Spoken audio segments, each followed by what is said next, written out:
Всем привет! Сегодня у нас стартует пилотная серия из, возможно, новой рубрики под названием «Трудяги», и мы с вами будем вспоминать, какие грузовые автомобили трудились на дорогах Советского Союза.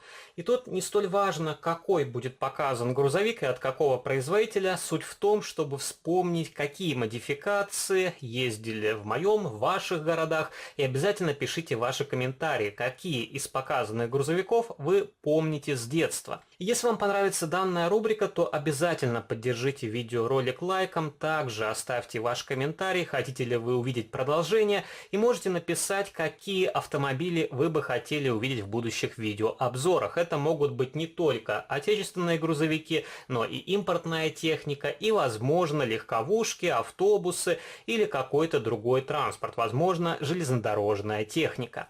И начнем мы с обзора бортового грузового автомобиля ЯАЗ-210. Это модель от Start-Scale Models, уже снятая с производства. И грузовик я приобрел в коллекцию в прошлом году. В одном интернет-магазине на эти модели была уценка. И продавалось два варианта окраски. Один классический темно-зеленый, второй грузовик был в выставочном, перекрашенном синем цвете. И у него были двухцветные борта. Мне больше понравился классический темно-зеленый вариант. И за свою цену это вполне хорошее изделие. У него металлическая рама, металлическая кабина, пластиковый кузов и навесные детали. И на эту модель я делал детальный видеообзор, как и на другие грузовики, которые будут показаны в этом видеоролике, поэтому особо заострять внимание на моделях мы не будем. И что касается настоящей техники, то похожих ЯАЗов у нас особо не встречалось. Было пару бортовых грузовых автомобилей, также самосвалы, сидельные тягачи, которые таскали разные полуприцепы для сыпучих грузов, также траллы и полуприцепы для перевозки бетонных конструкций. Но до сегодняшнего дня не сохранилось ни одного настоящего грузовика. И следующий грузовик – это похожий автомобиль, только марки МАЗ, модификация 200. И тут масштабная копия выкрашена в ярко-синий цвет. Возможно, с завода в таком окрасе грузовиков не выходило. Но если поискать фотографии в интернете, то есть настоящий похожий грузовик в точно такой же окраске, но, скорее всего, это просто какой-то перекрас. И это упрощенная модель от Автоистории. В свое время я приобрел ее за хорошую цену, по-моему, 499 или 599 рублей. И по цене этот грузовик был дешевле, чем аналогичная модель, выходившая в журнальной серии, легендарные грузовики СССР и так далее. И, конечно, тут нужно дорабатывать масштабную копию, окрашивать дверные ручки, также глушитель, часть двигателя, и тут выхлопная труба отлита единым целым с пластиковой рамой. Но, повторюсь, за свою цену это вполне хорошее изделие. И что касается настоящих МАЗ-200, то у нас такие грузовики встречались чаще, чем ЯАЗ. Были и бортовые машины, также самосвалы, сидельные тягачи и различные надстройки. Например, когда я посещал экспозицию старой техники под открытым небом, там тоже попадались грузовики МАЗ. И был один фургон, тоже на базе МАЗа, для добычи кислорода, если мне не изменяет память, и этих фургонов до наших дней сохранилось буквально несколько штук. Кому интересно, можете тоже найти мой старый видеоролик и посмотреть на сохранившуюся советскую технику. Правда, там большинство машин в очень плачевном состоянии. И следующий грузовик, который я вам покажу, это полноприводный ГАЗ-63.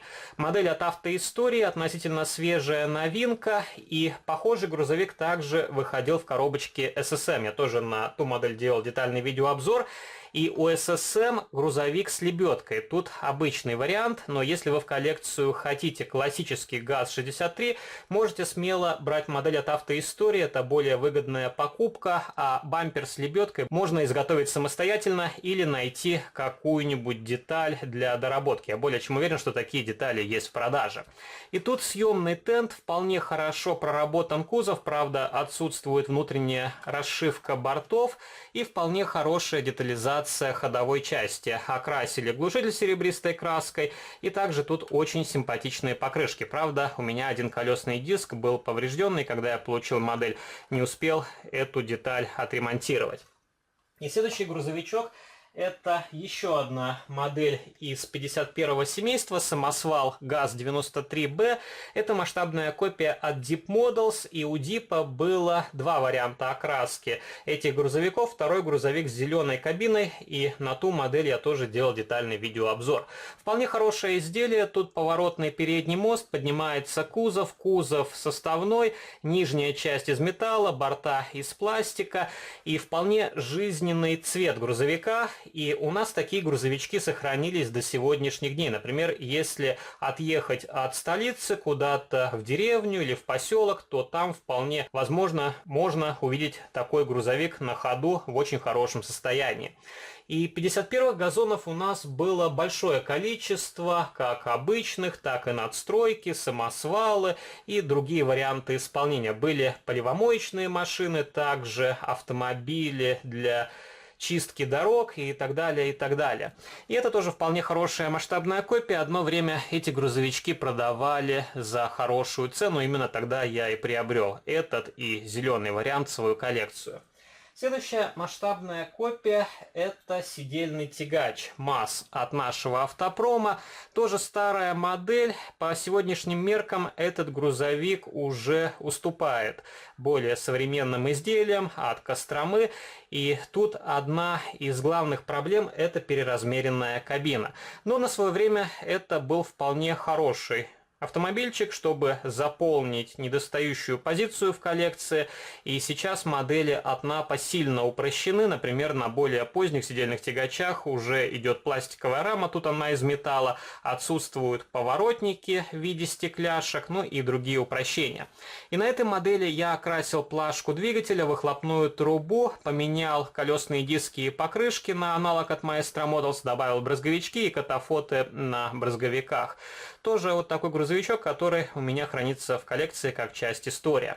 И что касается 500-х МАЗов, то у нас их было довольно большое количество. В основном это были самосвалы, также встречались сидельные тягачи, как в двухосном, так и в трехосном исполнении, и редко попадались бортовые грузовики, но как-то вся техника быстро сошла на нет, и их заменили более современные супермазы, которые я тоже вам покажу чуть позже в этом видеоролике.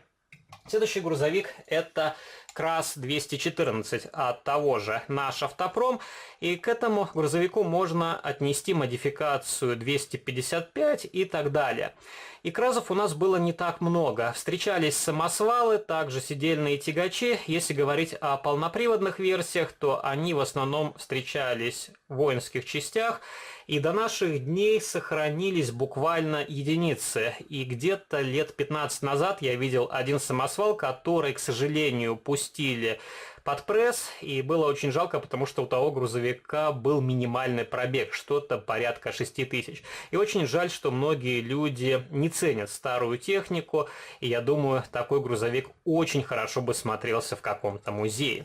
Но это тоже вполне хорошая масштабная копия, у нее жизненный темно-зеленый цвет, также снимается тент, и это ранний наш автопром с металлической рамой. Последующие модели имели ряд упрощений, уже пластиковая рама, и, возможно, некоторые детали тоже были унифицированы в угоду удешевления производства. Следующий грузовик – это МАЗ-6422 от Автоистории, тоже довольно старая модель, с классической кабиной голубого цвета, и такие супермазы у нас попадались на дорогах общего пользования, и всегда можно было узнать, что едет супермаз по характерному свисту турбины, и мне очень нравилось смотреть за этими грузовиками. И до сегодняшних дней сохранились буквально единицы. Самосвалы в двухосном, трехосном исполнении сидельных тягачей я очень давно не встречал. И даже если посмотреть на старые фотографии, то такие машины попадались довольно редко. У грузовика откидывается кабина, вполне хорошо проработан моторный отсек, также отлично проработана ходовая часть, и похожий МАЗ-6422 также выходил у нашего автопрома. Машины друг от друга немножко отличаются. У Автоистории более поздний вариант, а у нашего автопрома был ранний вариант, у которого дверные ручки располагались чуть выше. И если вы в коллекцию хотите похожую модель, то советую смотреть посмотреть на вариант от автоистории, на мой взгляд, у этой машины лучше соотношение цена-качество. Тут окрашен салон, поднимается кабина и в целом лучше проработка ходовой части. Также у этой модели мне больше нравится покрышки. Но вариант от нашего автопрома тоже имеет место быть. И следующая модель это КАМАЗ. Я думаю, многим из вас знаком данный грузовик, и у нас КАМАЗов было очень много, как сидельные тягачи, так и самосвалы, обычные бортовые грузовые платформы, также удлиненные модификации, автокраны и так далее, и так далее. И, кстати, КАМАЗы встречаются и по сегодняшний день. Например, около недели назад я видел самосвал с оранжевой кабиной и темно-зеленым кузовом, и машина была в довольно хорошем состоянии. Конечно, это старая советская техника, которую просто не списали, за ней ухаживали, и машина трудится наравне с импортными современными грузовиками. Эта модель выходила в рамках журнальной серии от De Agostini. Тут пластиковая рама, но в целом довольно хорошая проработка ходовой части, потому что у этого грузовика немного упрощений по сравнению с более дорогостоящим аналогом от автоистории. И изначально у этого грузовика не откидывалась кабина, но я сделал ее рабочей. Нужно было открутить два крепежных винта, которые ее фиксируют. И, по-моему, в некоторых местах, на некоторых моделях кабина проклеена, так что вам аккуратно лезвием нужно срезать пятнышки клея. Ну, вот такой грузовичок, который, я думаю, у многих из вас тоже есть в коллекции. Следующий грузовик это Урал от Эликон, и у нас Уралов было очень мало. В основном эта техника использовалась на аэродромах, также в воинских частях. И последний Урал, который я видел у нас, был топливозаправщик. И тот грузовик с обзора старой советской техники под открытым небом. И, кстати, та машина была в вполне хорошем состоянии. Тут металлическое изделие, подъемный кузов, гидроцилиндр из пластика. Также у машины открывается капот. И, к счастью, эта модель не подвержена цинковой чуме, хотя у меня есть точно такой же Урал, только с бежевой кабиной. И, к сожалению, на той модели очень много трещин. И вот так выглядит ходовая часть грузовика.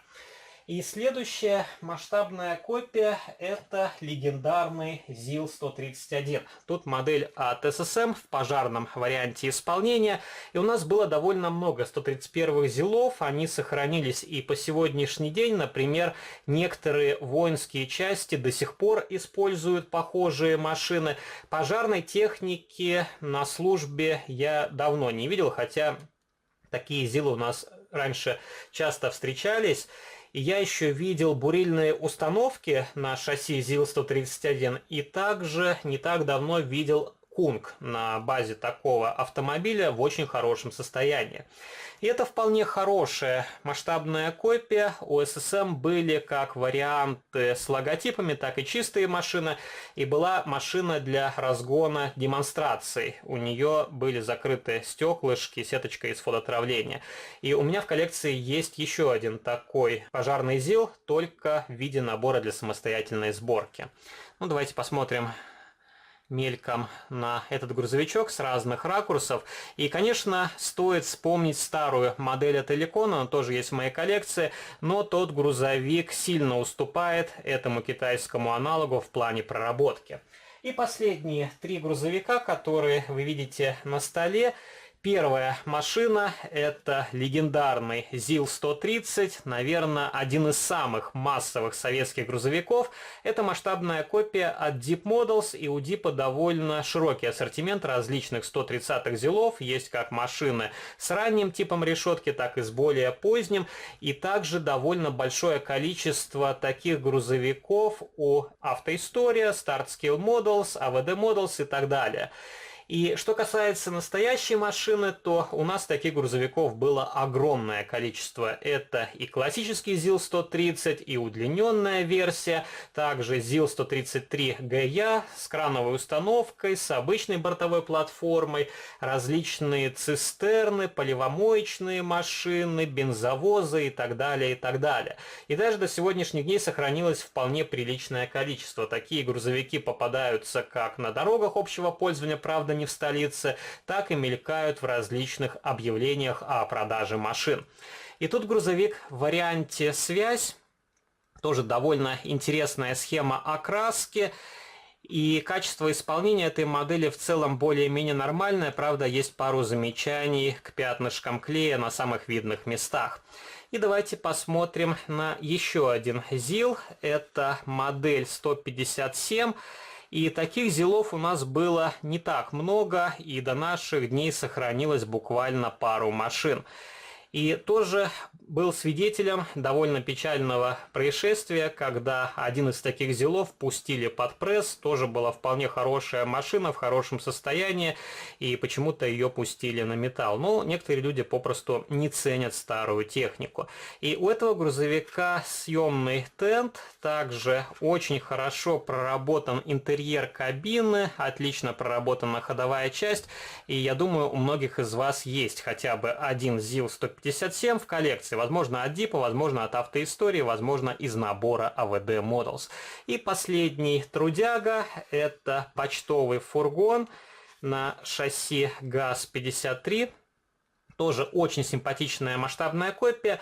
У нас похожих фургонов тоже хватало. Были как и мебельные фургоны, так и различные развозные, хлебовозки, автоцистерны. Но, к сожалению, до наших дней сохранилось буквально пару машин. Все же их эксплуатировали до победного конца, особо технику не жалели. Ну, вот такой грузовичок, который я тоже вам неоднократно показывал в своих видеороликах. И пишите ваши комментарии, какие грузовики помните вы, в каких вариантах окраски, почему собираете советскую технику. Возможно, это ностальгический фактор, возможно, вам просто нравятся эти машины, а возможно, что-то другое.